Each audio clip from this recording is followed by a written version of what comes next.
বিশ্ব রাজনীতির আঙিনায় আবারও উত্তেজনার আগুন জ্বলে উঠেছে। ইউক্রেনের রাজধানী কিয়েভে রাশিয়ার ব্যাপক হামলা পরিস্থিতিকে নতুন এক ভয়ঙ্কর মোড় এনে দিয়েছে।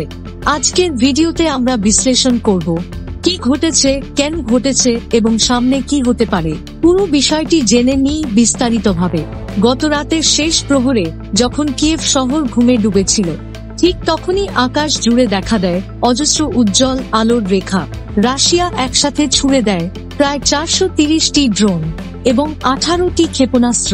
এই হামলাটি ছিল অত্যন্ত পরিকল্পিত।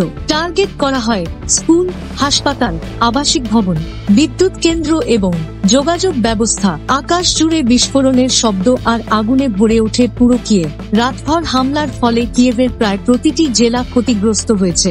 এখন পর্যন্ত পাওয়া তথ্য অনুযায়ী অন্তত 5-6 জন নিহত, আহত 30-40 জনের বেশি। কয়েকটি পরিবার সম্পূর্ণভাবে ঘরহারা। শিশুদের মধ্যে ভয় ও আতঙ্ক ছড়িয়ে পড়েছে।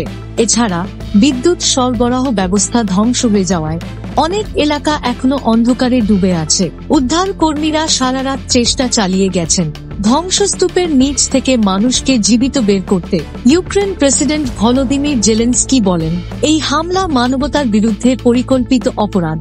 ইউক্রেনও চুপ করে থাকেনি। তাদের দীর্ঘপাল্লার মিসাইল সিস্টেম লং নেপটিউন সক্রিয় করা হয়েছে। পাল্টা আঘাতে রাশিয়ার সীমান্ত অঞ্চলের সামরিক ঘাঁটি ও লজিস্টিক পয়েন্টে ক্ষতি হয়েছে বলে জানা গেছে। এতে সংঘর্ষ আরও বাড়ার আশঙ্কা তৈরি হয়েছে। এই আক্রমণের পরপরই যুক্তরাষ্ট্র, ইউরোপীয় ইউনিয়ন ও ন্যাটো গভীর উদ্বেগ প্রকাশ করেছে। বিশেষজ্ঞরা বলছেন, শীতের সময় সামনে রেখে এই হামলা ইউক্রেনের জীবনযাত্রা ভেঙে দিতে পারে। বিশেষ করে বিদ্যুৎ ব্যবস্থা, গ্যাস সরবরাহ, হাসপাতালের সার্ভিস সবকিছুই মারাত্মকভাবে ক্ষতিগ্রস্ত হয়েছে। মানবিক সংকট আরও বাড়ার আশঙ্কা রয়েছে। বিশেষজ্ঞদের মতে রাশিয়া এই হামলা করেছে 3টি কারণে। 1. ইউক্রেনকে মানসিকভাবে দুর্বল করতে। 2. তাদের প্রতিরক্ষা ব্যবস্থা পরীক্ষা করতে। 3. আন্তর্জাতিক চাপকে চ্যালেঞ্জ জানাতে। অনেকে বলছেন এই হামলার পেছনে আছে রাজনৈতিক বার্তা এবং সামরিক কৌশল উভয়ই। বিশ্লেষকরা মনে করছেন পরিস্থিতি দ্রুত আরও উত্তপ্ত হয়ে উঠতে পারে।